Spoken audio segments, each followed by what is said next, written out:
Une des plus belles choses qui existent sur cette fucking terre, c'est le corps de la femme. Je l'ai dit et je l'assume. Après, il n'y a pas qu'un seul type de corps, il y en a beaucoup. Moi, mon message, ce sera toujours aime-toi comme tu es belle, tu es beau, tes parents t'ont fait comme ça, et puis la beauté, c'est subjectif. Il y a autant de beautés différentes qu'il y a de femmes et d'hommes sur terre. T'as compris, aujourd'hui, ça va parler cuisses, ventre, cheveux. T'es prêt à décoller? Attache ta ceinture. Je me rappelle il y a quelques années pour une expérience qui s'appelle Perfection. Non, attends. Donc c'est quoi que je dois dire? Perception. Je me le mets dans le cerveau.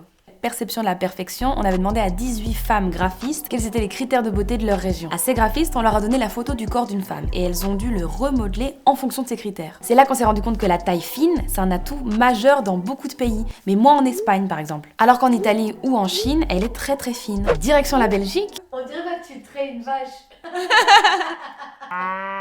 Là, la femme idéale, elle a le visage de Cara Delevingne, elle a les jambes de Elle Macpherson, elle a les cheveux de Kate Middleton et les hanches de Emma Watson. Oh, que des honnes! Alors les hommes belges, ils ont la même version en tête pour le corps idéal de la femme, sauf que eux, ils ajoutent les seins de Kim Kardashian et les hanches un peu plus larges.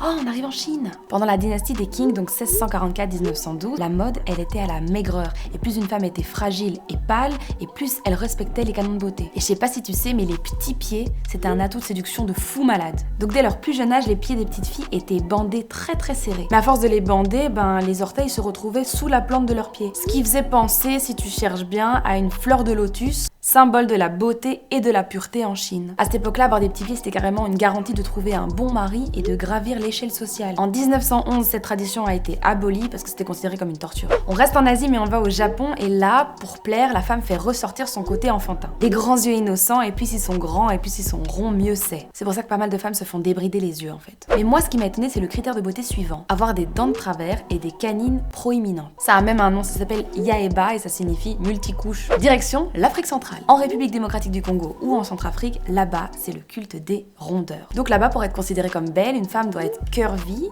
ou carrément en surpoids. En fait, la minceur est associée à la malnutrition et à la maladie, tandis que quand elle est bien en chair, elle est associée à la richesse. Ce corps idéal fantasmé, il a beaucoup changé à travers les siècles. Dans la Grèce antique, le top, c'était la peau claire et les formes généreuses. À la Renaissance italienne, poitrine bombée, ventre arrondi et hanches pleines. Dans les années folles, mince, pas de poitrine, visage masculin, coupe courte. L'âge d'or d'Hollywood, plantureuse en forme de sablier, grosse poitrine, taille fine, pin-up, Marilyn, t'as capté. La beauté des années 90, c'était à la façon Kate Moss. Extrêmement mince, la peau très pâle et un look androgyne. Et aujourd'hui, en 2020, c'est quoi les critères de beauté idéaux? Du point de vue d'un mec, du point de vue d'une meuf, parce qu'on n'est pas toujours d'accord en fait. Toi, c'est quoi ton délire? Mais surtout, n'oublie pas que comme tu es parfait. Il y a quelqu'un qui est prévu pour toi. Et comme dit un grand homme qu'on connaît bien, chakoulou chakou des chakous, de toute façon, c'est chacun son chacun. Quant à nous, on se retrouve à la prochaine escale. À demain, ou pas.